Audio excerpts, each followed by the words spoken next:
I want to tell you about the moment I woke up in a hospital bed, hooked up to a drip, and found out my own brother had spent £30,000 on my credit card while I was unconscious. Not while I was on holiday. Not while I was asleep at home. While I was in a coma. 3 days. That's how long I was under, after the accident. 3 days where my brother had my card details, my PIN, and complete access to my life, and he used every single hour of it. New watches. A deposit on a car. A loan to a mate that everyone in the family now insists was definitely, absolutely going to be paid back. £30,000. On my card. While machines were breathing for me. My name is Rachel Ashworth. I'm 33 years old. And by the time I finally opened my eyes in that hospital bed, my brother had already decided I wasn't going to need that money anyway. Stick with me, because what he didn't know, what none of them knew, was that I'd done something the moment I was conscious enough to hold a phone. And it changed absolutely everything. To understand how any of this happened, you need to understand Sam. My brother is 2 years older than me, and for most of our childhood, he was genuinely brilliant, the fun one, the one who made every dull Sunday afternoon feel like an adventure, the one who'd sneak me chocolate when Mum wasn't looking and take the blame himself if we got caught. I adored him. I still do, if I'm honest, even after everything. That's the maddening thing about family, you can be properly furious with someone and still love them in that stubborn, bone-deep way that doesn't seem to care what they've done. But somewhere around his mid-20s, Sam developed what our mum gently called a bit of a spending habit, and what I'd now call, without any softness at all, a genuine problem. Nothing illegal, not back then, just an absolute inability to hold on to money. New trainers he didn't need. Nights out he couldn't afford. A car he financed on a whim and then couldn't keep up the payments on. Every single time, someone bailed him out, mostly Mum and Dad, quietly, out of what I now realize was a kind of exhausted love, the sort where you keep rescuing someone because the alternative feels unthinkable. Occasionally me, in smaller amounts, 100 here, 200 there, always with a promise attached that never quite got kept. I want to be honest, I let this go on for years without properly confronting it, because that's what you do with a brother you love. You make excuses. He's just going through a rough patch. He'll sort himself out eventually. He's not a bad person, he's just a bit reckless. I believed all of that, right up until the moment I woke up in a hospital bed and discovered exactly how reckless a bit reckless could actually be. I had absolutely no idea, that Tuesday morning, cycling to work like any other day, that I was about to find out the hard way. It was an absolutely ordinary Tuesday morning. That's the thing about accidents, they never announce themselves. I was cycling to work, same route I'd taken 100 times before, when a van pulled out of a side street without indicating and clipped my back wheel. I don't remember much after that. A blur of tarmac, a paramedic's voice asking me my name, and then nothing. Properly nothing, 3 days of nothing, while my body and brain did whatever they needed to do to survive a head injury and a broken collarbone. My parents were beside themselves, obviously. My best friend Nadia camped out in the hospital corridor for 2 of those 3 days, only leaving to shower and change. And Sam, my brother, the one I'd grown up sharing chocolate with under the stairs, Sam came to visit too. He sat by my bed. He held my hand, according to Mum. He told the nurses, tearfully, that I was the best sister anyone could ask for, and then, according to the bank statement I'd later request with absolutely trembling hands, he left the hospital, drove to 3 different shops, and used my contactless card, which had been in my coat pocket, brought in with the rest of my belongings, for a series of transactions that, added together, came to just over £4,000. In one afternoon. That was just the beginning. I'd given Sam my banking app login details about 8 months earlier, during a moment of genuine crisis. His car had been repossessed, he'd needed to transfer some money urgently to cover a shortfall before a court date over unpaid fines, and I'd logged in myself and helped him, then, foolishly, never changed the password afterward. It simply hadn't crossed my mind that I'd ever need to. While I lay in that hospital bed, unable to speak, unable to move much beyond the occasional flutter of my eyelids that the nurses said was a good sign, Sam had full access to my current account, my savings, and my credit card. And he used every single day of those 3 days to make transaction after transaction, moving money between accounts, making payments, taking out what he later, weekly, called a short-term bridging loan from my own savings to cover a business venture with a mate that I'd never even heard of before that week. I had absolutely no idea, lying there completely unconscious, just how much damage was being done in real time. And what I'd discover when I finally woke up left me properly gobsmacked. I woke up on the 4th day. I remember it in fragments, the brightness of the ceiling lights, the dull ache across my whole body, my mum's face appearing above me, absolutely flooded with relief, saying my name over and over like she couldn't quite believe it. I was groggy for hours. Properly out of it, the kind of exhausted where forming a full sentence feels like running a marathon.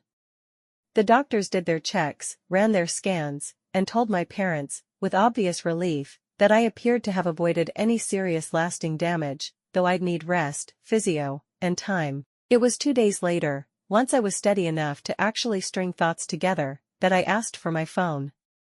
Nadia handed it over, a bit hesitantly, which I put down at the time to general hospital caution about screens and headaches. I opened my banking app out of pure habit, the kind of mindless scroll you do when you're bored in a hospital bed and want to feel like a normal, functioning adult again for 5 minutes. The balance didn't make sense. I stared at it for a long moment, genuinely convinced I was misreading it, that the medication was still fogging my brain more than I'd realized. I refreshed it. The number stayed exactly the same, sitting there in cold, undeniable digits. I scrolled down to the transaction history. I want to describe what that felt like, because I think it matters. It wasn't anger, not immediately. It was this strange, hollow disorientation, the feeling of looking at your own life and not recognizing it, transaction after transaction, day after day, while I'd been lying 3 floors down completely unconscious, utterly unable to say a single word about any of it. A payment to a watch retailer. £1,100. A transfer, unlabeled, for £6,000.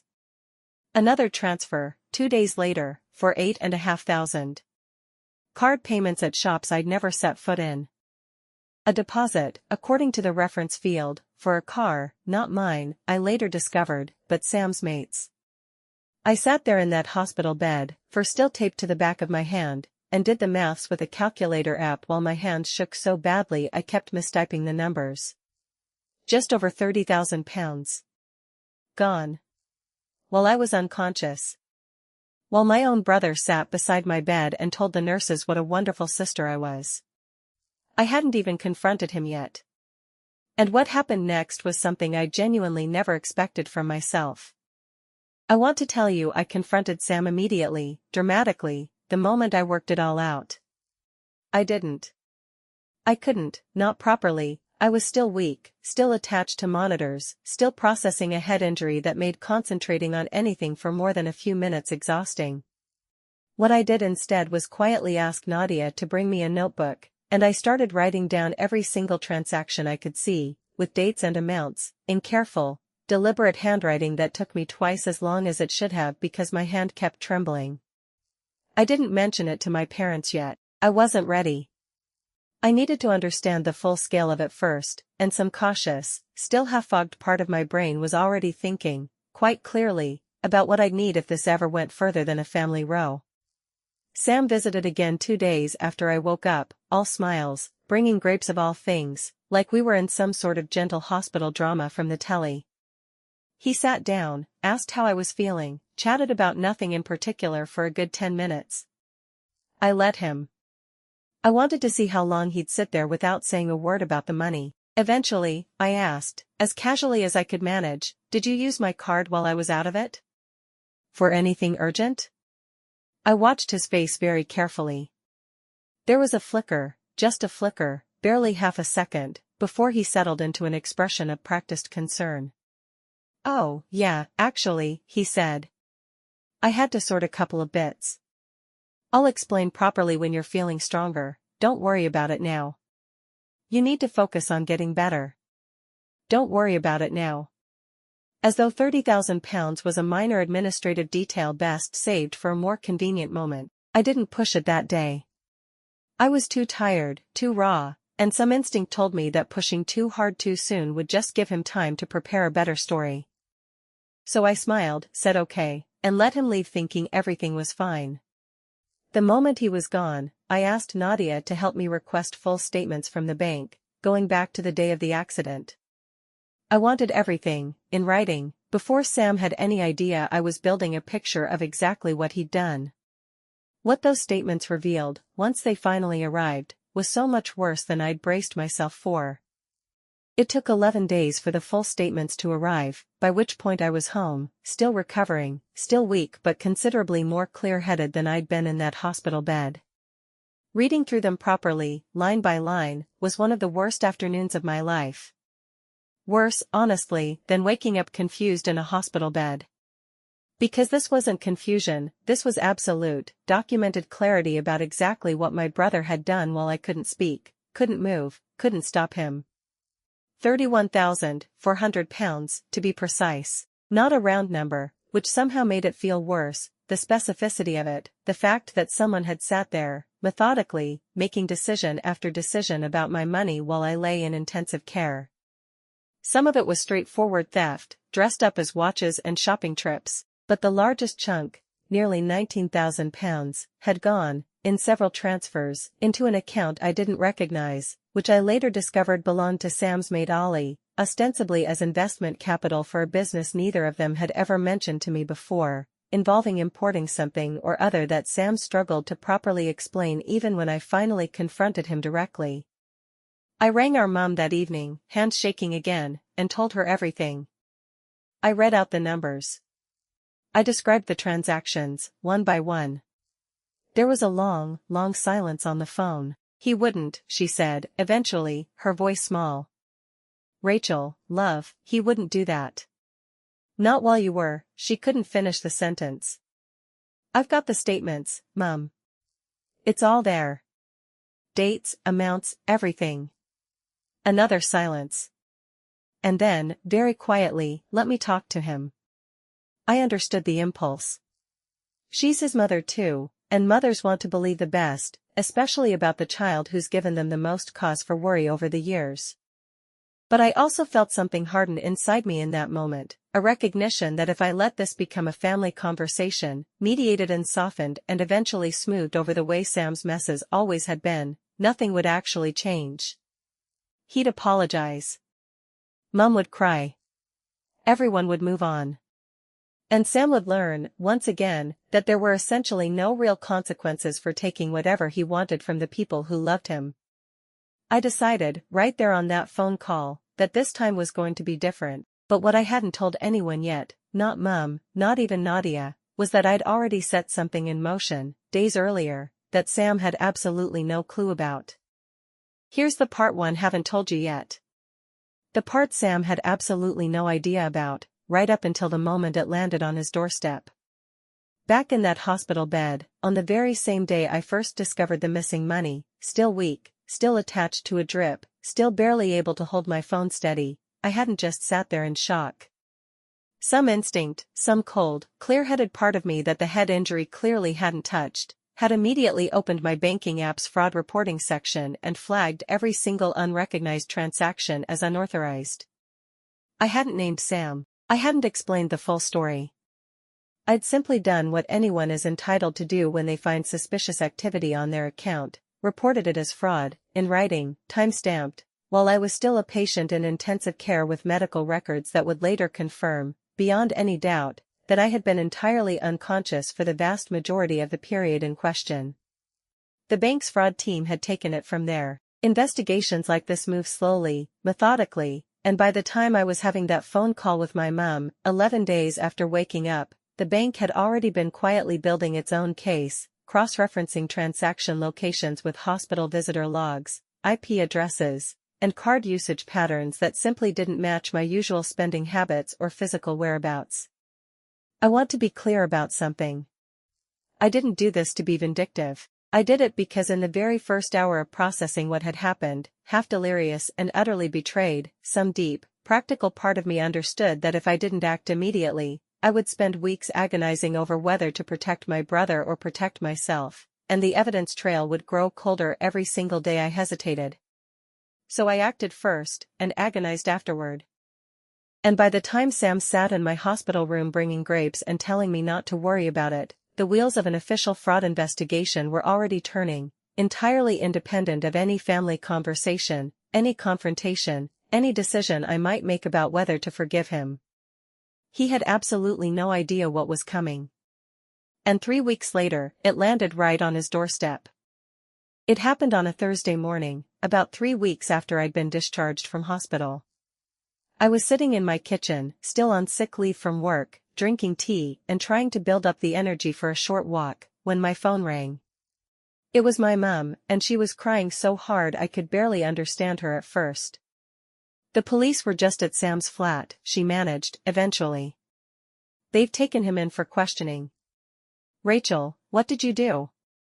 I felt something settle in my chest in that moment, not triumph, exactly.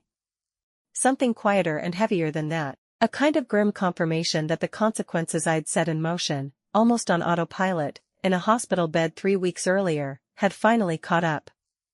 I reported unauthorized transactions on my account, I said, as calmly as I could manage. That's all I did, Mum. I told the truth about what happened to my money. But he's your brother. And I was unconscious in a hospital bed while he spent £31,000 that wasn't his, I said. I didn't do anything to him, Mum. I just stopped protecting him from what he did to me. The line went quiet for a long moment. Sam was interviewed under caution, though, and I want to be completely honest about how this part played out. He wasn't charged straight away.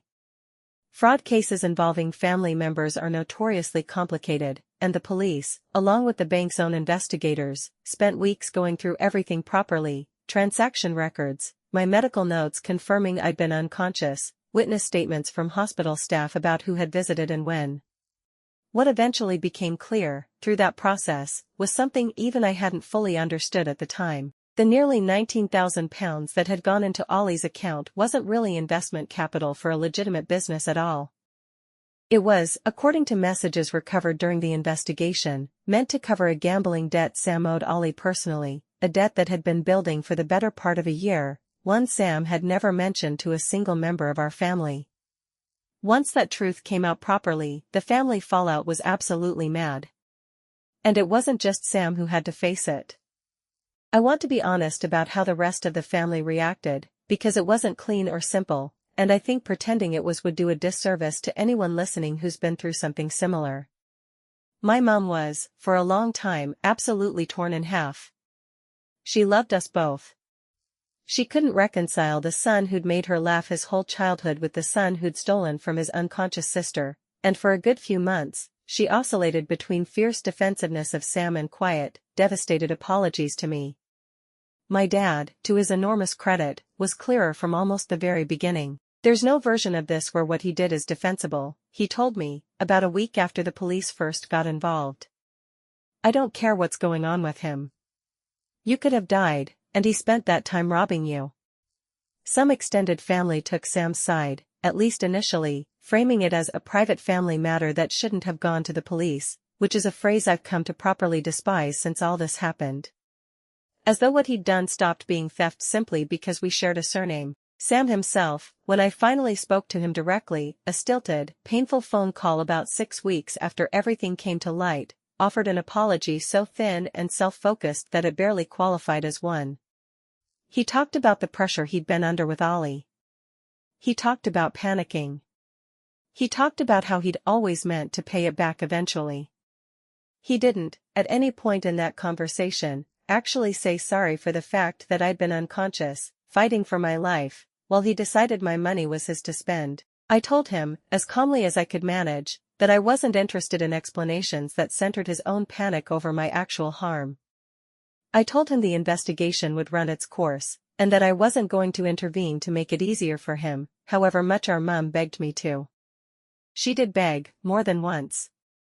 It was, without question, one of the hardest parts of the entire experience, harder, in some ways, than discovering the theft itself. Watching my own mother plead with me to protect the person who'd hurt me, simply because he was also her child. There was one particular evening, about 2 months into the whole ordeal, when Mom turned up at my flat unannounced, absolutely done in from crying, and sat at my kitchen table for nearly 3 hours trying every angle she could think of. "He's your brother. He made a mistake. Prison would ruin his whole life. Think about what this is doing to the family, Rachel, please." I sat there and listened to every word of it, and I understood, genuinely, where it was coming from. She wasn't a bad mother for wanting to protect her son, that instinct runs deep, deeper than logic sometimes. But I also had to sit with the fact that not one single time in that entire 3-hour conversation did she ask how I was doing. Not once did she mention what it had felt like for me to wake up and discover what he'd done. The whole conversation was about protecting Sam from consequences, and not a single second of it was about what I'd actually been through. That was the evening something in me went properly quiet and still. Not angry, exactly, past anger, into something more settled. I told her, as gently as I could manage, that I loved her, and I loved Sam, but that I wasn't going to spend the rest of my life absorbing the fallout of choices that weren't mine, simply because doing otherwise made everyone else more comfortable. I understood her pain. I genuinely did, but I wasn't willing to sacrifice my own sense of justice to spare everyone else's discomfort, not this time. Not after everything. That conversation cost me something with my mom for a good while afterward. A distance settled between us that took months to properly soften. But it also, strangely, gave me a kind of solid ground to stand on that I hadn't had before. For the first time in my adult life, I wasn't bending myself into whatever shape kept the peace. I was simply telling the truth, and letting the consequences land wherever they landed.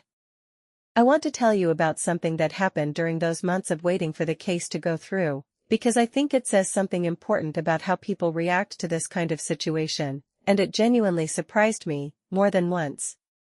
Word travels, the way it always does in families with a lot of aunties and cousins and group chats that never quite go quiet. Within a few weeks of the police getting involved, most of the extended family knew some version of what had happened, filtered through whoever was doing the telling. The reaction split, roughly, into 3 camps, and I found each one properly fascinating in its own strange way. The first camp, and I'll be honest, this was smaller than I expected, was unconditionally on my side. My Auntie Diane, my dad's sister, rang me the week she found out and said, without any hesitation at all, "Rachel, love, you did exactly the right thing. Blood doesn't give anyone a free pass to rob you blind while you're unconscious." I properly needed to hear that, more than I realized at the time. The second camp, and this was the largest one, was what I'd called its complicated crowd, people who technically agreed Sam had done something wrong but kept finding ways to soften it. He must have been really desperate. Family should sort things out privately. Are you sure you want to ruin his whole future over this?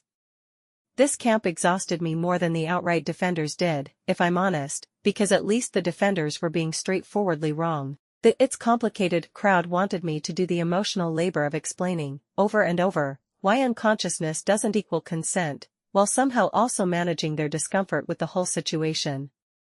The third camp, mercifully smaller but genuinely baffling, actively took Sam's side. One cousin, someone I'd always been on perfectly pleasant terms with, messaged me directly to say she thought I was being a bit harsh given that Sam had clearly been struggling. I remember reading that message standing in my kitchen and feeling this strange, cold clarity settle over me.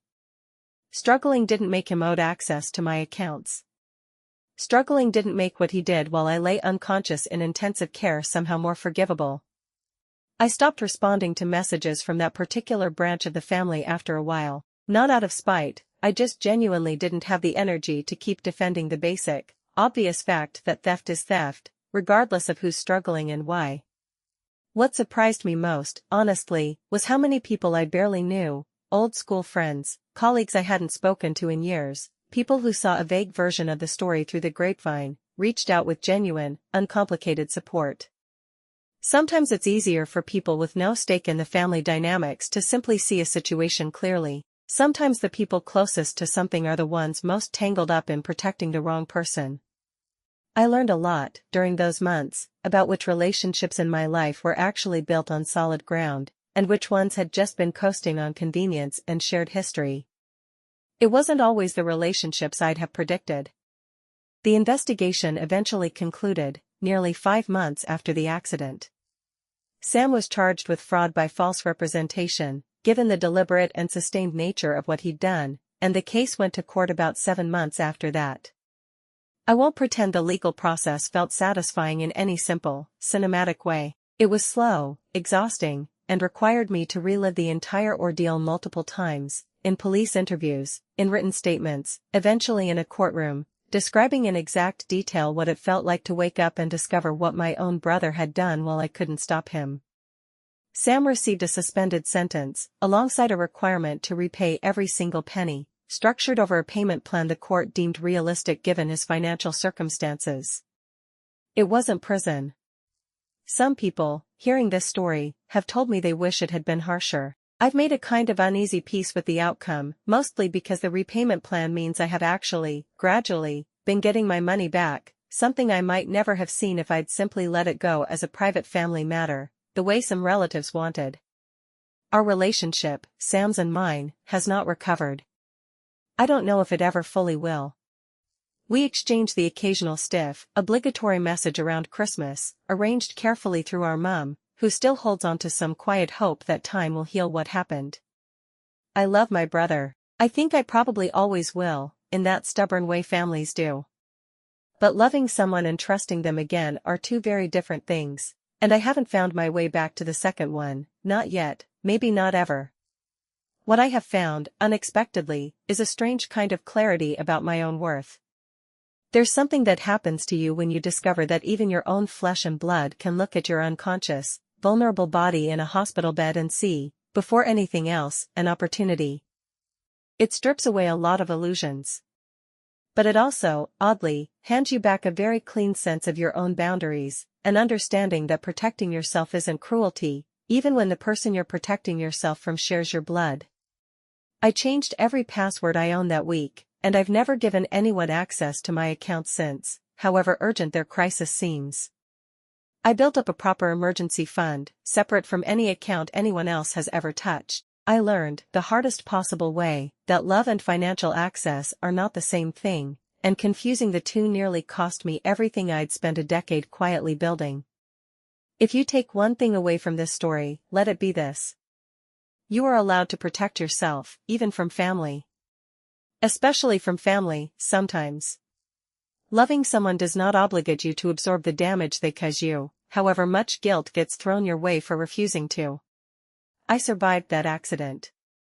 My body healed, and in the strangest, hardest way, so did my understanding of exactly what I deserve from the people who claim to love me. Thank you, genuinely, for listening to my story. Ending lessons. Access to your money is a privilege you can revoke, not a right anyone is owed simply by being family. Reporting harm is not betrayal, it is self-respect in its most practical form. Guilt from other people is not evidence that you did something wrong. You can love someone and still refuse to protect them from consequences they created themselves, and the people who truly value you will never see your vulnerability as an opportunity.